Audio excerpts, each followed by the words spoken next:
Hey guys, Brad here from Atlas Target Works. If you're checking out this video, you're probably wondering to yourself, what thickness of a target should I get? Now, this at face value seems pretty simple, but I can understand where it gets a little bit iffy. There's a lot of things to consider. But what it boils down to is rimfire pistol rounds, you're going to be good to go with 1/4 inch. If you want to shoot a non-magnum centerfire rifle at 100 yards or further, you would go with 3/8 thick AR500. And then if you want to shoot a magnum rifle centerfire round at 100 yards or further, you need to go with 1/2 inch. Now, the important thing to keep in mind is, for no matter how thick the steel is, you still need to keep your velocity, bullet velocity, at or below 3,000 feet per second when it impacts the target. If you're shooting something small and quick like a 204 or 22-250 that are going to have higher velocities, it doesn't matter how thick the steel is. You could be shooting 1/2 inch, you can be shooting 3/8. It doesn't matter. You still need to get that target out there further. Typically, it's 200 yards is sufficient to keep those rounds slow enough to not cause any pitting on the target. But you have to have that target out there further.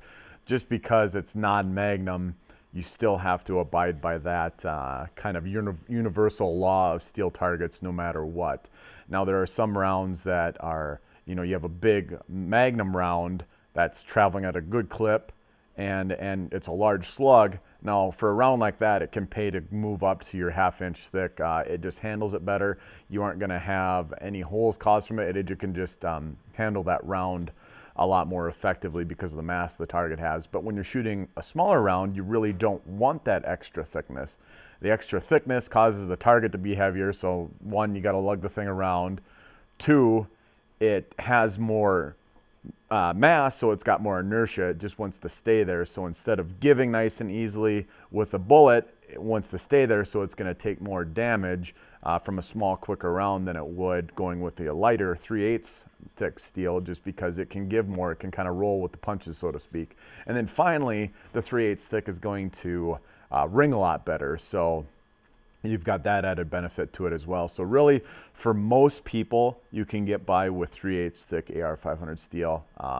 Even with a magnum rifle round, if you get out there farther, 200-300 yards, you're gonna be golden. And then you've got all the added benefits plus lower cost. Really, if you got a magnum rifle and you really want to shoot it, if you got some range restrictions, something like that, and you can only get it out to 100 yards, yeah, definitely 1/2 inch is going to be a big factor in having that be successful. So that's kind of the simple of it. If you have any questions about your specific cartridge, don't hesitate to ask me. You can either give me a call or shoot me an email. I'm always kind of around, so don't hesitate to get in contact with me if you got any additional questions.